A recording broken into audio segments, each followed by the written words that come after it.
Nagluluto ako ng breakfast ko. Yan po ay giniling na baboy na marinated. Ginisa ko siya sa bawang at sibuyas.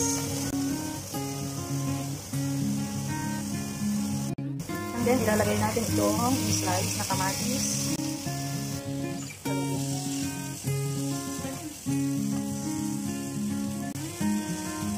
Kasi yung kamatis is hindi siya masyadong luto. Ganyan lang siya para healthy. Slice na ang talaga. Isa lang yung kamay ko. Pagkatapos ay ano lang siya, walay-walay. Haluin para hindi siya mapait. Okay?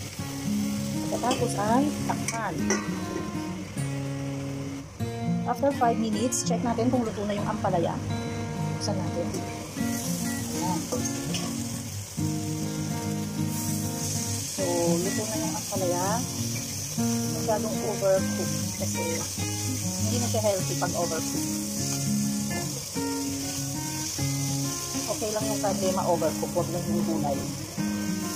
Kasi nawawala yung sustansya pag overcook yung gulay. Okay? And then, next natin ilalagay ay yung itlog. Beaten egg. Yan. 2 piraso ng itlog yan. Haluin.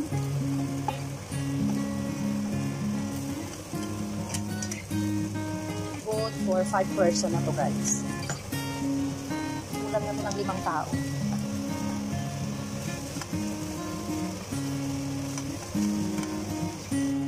So, ayan, luto na siya. At i-turn off na natin yung light, yung